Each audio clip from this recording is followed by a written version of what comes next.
Turner Talk number 30, Big 3-0. Wow. Okay, Turner Talk number 30 is losing ranking matches slash not being varsity. Okay, so Turner Talk number 30, talking about losing ranking matches. So it happens. It's going to happen to everybody. Losing ranking matches, losing evaluation matches, or just, not necessarily getting that nod and being a starter or whatever. So, losing ranking matches. When I lose a ranking match, I have two options. Like, overall, I have two options. I can either quit or get better. Okay?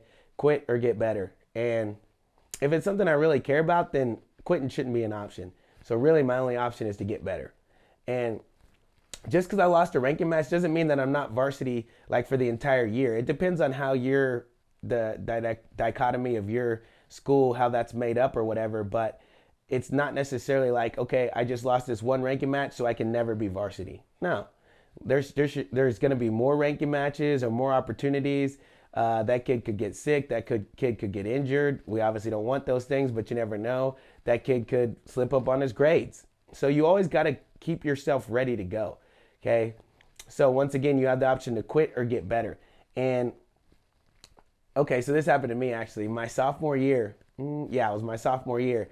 Um, it was me and another one of my teammates, Dylan Blackman. We were both from Norman North. So Coach Randall decided to make the ranking matches at Norman North. And I was like, okay, cool. I get to go back to my high school, do this and that.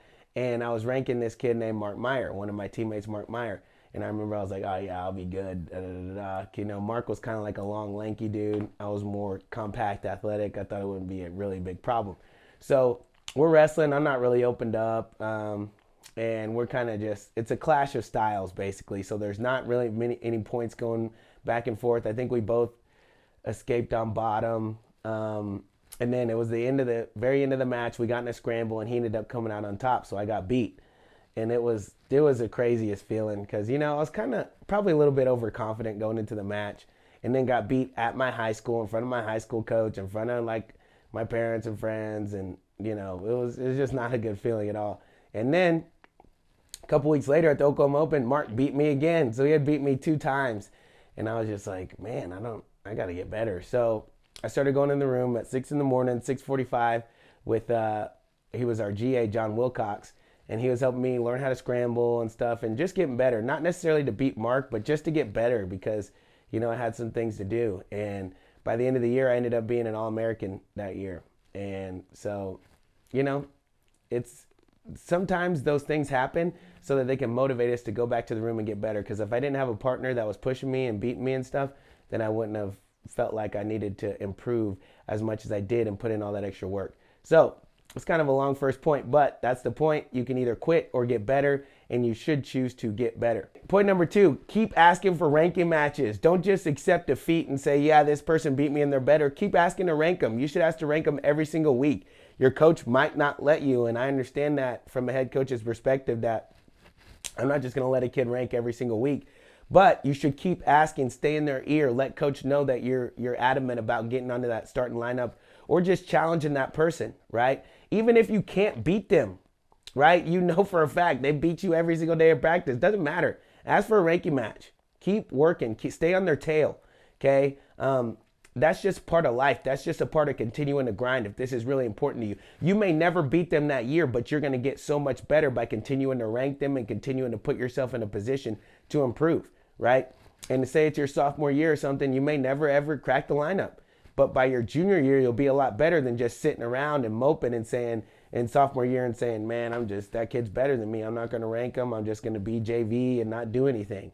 Okay. Make sure you're staying in the conversation, staying on your coach's radar, staying in your coach's ear, letting them know you want to rank. Picking that person as a partner, as many times as you can. Hey, let's go, let's go, let's go, let's go. It's never going to be anything bad for you, right? It kind of sucks for them. It starts to suck for them. It's like being in a fight and just whooping this dude and he keeps getting up, keeps getting up, keeps getting up. After a while, you're like, man, I just wish they'd stop getting up. Be that person, okay? Be that person. Be stubborn. Point number 3 is being a good teammate. It kind of plays into point number 2. Just because I got beat, just because I'm JV or whatever, and I might not have a shot at varsity this season, that doesn't mean I give up on my team. That doesn't mean I stop pushing every day. That doesn't mean that I stop being a good teammate. Okay. It's my job to push that person ahead of me, and I push them and push them and push them. And then I may figure out that I somehow passed them during the year, and then I rank them and then I beat them. Okay. It's my job to step up and fill that spot for the team if I'm the better person. If they're the better person, cool. It's my job to push them. And it's my job to push all the partners around me, because ultimately the reason that I wrestle is to improve myself, is to become a better person, right? Is to become a harder person, is to go through adversity. And I can still get all those lessons without being in the varsity lineup, okay? And once again, just because I'm not in the varsity lineup now doesn't mean something crazy might happen and I might not be put in later. And I got to be ready for myself and be ready for my teammates, okay? So Turner Talk number 30, the big 3-0. I can't wait till we're at like 200. I don't care if you guys use these or not. I use these all the time. I got somebody that's messed up doing this and that. I'm like, oh, hey, you need to go watch Turner Talk number 15. You can ask my kids. I'm like, hey, did you watch 24 yet? So make sure that you're watching these. Make sure that you're passing them along and using them as tools, okay? Once again, if I only have 10 views on these, I only have 10 views on these, but I'm going to use these to help my kids, and I hope that you guys are using them to help your kids as well. Okay, so Turner Talk number 30, losing ranking matches. And big shout out to MStamp Media for helping us produce these, because, man, these are awesome now. Like, subscribe, comment, and let us know. Thanks.